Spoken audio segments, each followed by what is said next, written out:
As they were talking, they saw 30 or 40 of the windmills found in the countryside, and as soon as Don Quixote caught sight of them, he said to his squire, "Good fortune is guiding our affairs better than we could have desired.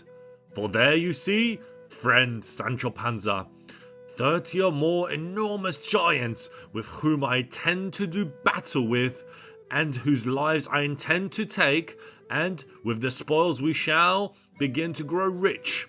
For this is righteous warfare, and it is great service to God to remove so evil a breed from the face of the earth." "What giants?" said Sancho Panza. "Those you see over there," replied his master, "with the long arms. Sometimes they're almost 2 leagues long." "Look, your grace," Sancho responded. "Those things that appear over there aren't giants, but windmills.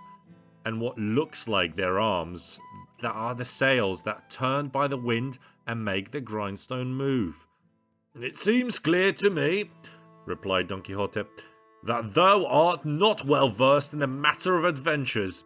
Those are giants, and if thou art afraid, move aside and start to pray, while I enter with them in fierce and unequal combat."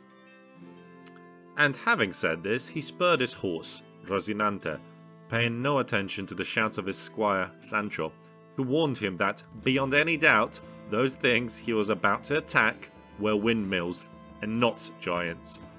But he was so convinced that they were the giants that he did not hear the shouts of his squire, Sancho, and could not see, though he was very close, what they really were. Instead, he charged and called out, "Flee not, cowards and base creatures, for it is a single knight who attacks you." Just then, a gust of wind began to blow, and the great sails began to move. And seeing this, Don Quixote said, "Even if you move more arms than the giant Briareus, you will answer to me." And saying that, and commending himself with all his heart to his lady, Dulcinea, asking that she come to his aid at this critical moment, and well protected by his shield with his lance in its socket, he charged at Rocinante's full gallop and attacked the first mill he came to.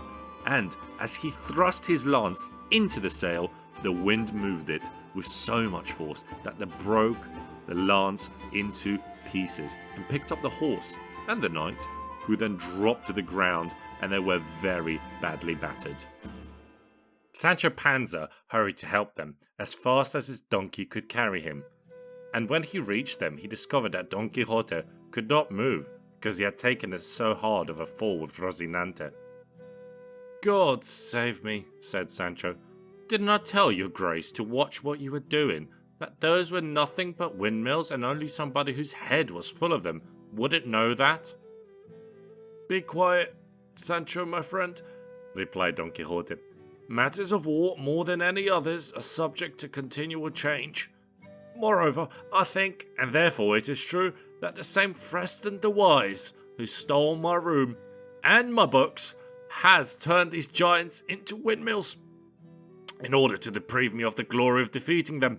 Such is the enmity he feels for me, but, in the end, his evil arts will not prevail against the power of my virtuous sword."